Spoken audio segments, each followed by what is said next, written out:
Hit TV YouTube channels లో మీ వ్యాపార ప్రకటనలకు మరియు ప్రమోషనల్ ఇంటర్వ్యూస్ కోసం వెంటనే సంప్రదించండి. ఈ రోజు మాజీ ముఖ్యమంత్రి జగన్మోహన్ రెడ్డి గారు మాట్లాడే విధానం వైనాట్ 175 నుంచి ప్రతిపక్ష హోదా ఉన్న మహాప్రభువుని అడిగే పరిస్థితికి లెటర్ పెట్టారంటే ఆలోచించవలసిన విషయం. మేకపోతు గాంభీర్యంతో ప్రజాస్వామ్యాన్ని పట్టించుకోకుండా ప్రజలనే మనకి దేవుళ్ళని మానేసి అధికారమే మనకి ఎప్పుడూ ఉంటుందన్న ఆలోచనతో పరిపాలన చేసినటువంటి వైసీపీ నాయకులకి తగిన బుద్ధి చెప్పిన విషయం మీ అందరూ తెలుసు. పోలింగ్ రేపొద్దున్న ఎలక్షన్ అనగా కూడా కౌంటింగ్ అయినప్పుడు కూడా ఇదే మేకపోతు గాంభీర్యం ప్రదర్శించిన ముఖ్యమంత్రి ఇంకా అడగడానికి సిగ్గు లేదా అని అడుగుతా ఉన్నా. ఇంకా మీ ప్రతిపక్ష హోదా ఏ రకంగా వస్తుంది? ఇదివరకు మీరే చెప్పారు, నేను తలుచుకుంటే ప్రతిపక్ష హోదా లేకుండా చేసేస్తానని చెప్పినటువంటి ఈ ముఖ్యమంత్రి ఈరోజు ఎందుకు ఈ పరిస్థితి దిగజారిపోయి నేను చెప్తా.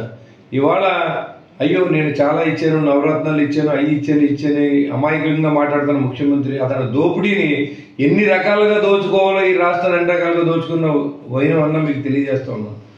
ఇవాళ లిక్కర్లో కానీ, ఇసుకలో కానీ, గ్రానైట్స్లో కానీ, ఎర్రచందనంలో కానీ, లాటరైట్లో కానీ సహజంగా భగవంతుడు ఇచ్చిన దాన్ని దేన్ని వదలకుండా దోచుకున్నటువంటి గడిచిన ప్రభుత్వం అప్పుడు ముఖ్యమంత్రి జగన్మోహన్ రెడ్డి గారు కానీ, విజయసాయి రెడ్డి కానీ, సజ్జల రామకృష్ణారెడ్డి కానీ, పెద్దిరెడ్డి రామచంద్రారెడ్డి కానీ, మిథున్ రెడ్డి కానీ, అని భారతిరెడ్డి కానీ వీళ్ళ పరం అయిపోయినటువంటి రాష్ట్ర ఖజానా మొత్తం ఖాళీ చేశారు.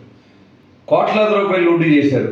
అన్ని రకాలుగా మున్సిపాలిటీని దోచారు, పంచాయతీని దోచారు, ఎస్టీ సప్లైని కూడా వదులుకున్నటువంటి డబ్బు కూడా మీరు తీసుకుని మీ ఇష్టానుసారం ఖర్చు పెట్టి రాష్ట్రంలో అన్నిటికీ కూడా ఇవాళ ప్రభుత్వం తరఫున మేము పనిచేస్తూ ఉన్నాం. ఎమ్మెల్యేలుగా ఖచ్చితంగా ఏ ఊర్లో ఎంత లూటీ చేశారో, ఎమ్మెల్యేలు ఎంత లూటీ చేశారో కూడా సభలో తెలియజేయడానికి అందరూ కూడా ఎమ్మెల్యేలు అంతా కూడా ఏదైతే 175 మంది ఎమ్మెల్యేలు 11 పోను 164 మంది కూడా రెడీగా ఉన్నారని కూడా నేను తెలియజేస్తా ఉన్నాను.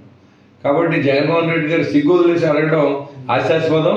ఈ వైనాట్ 175 మీద ఉన్నాడు ఎప్పుడు తప్ప మీరు దిగజారిపోయి బాబు నా ప్రతిపక్షం అని అడిగే స్టేజ్కి వచ్చారంటే మీ పరిస్థితి ఏంటో ఈ రాష్ట్రంలో అర్థమవుతుంది.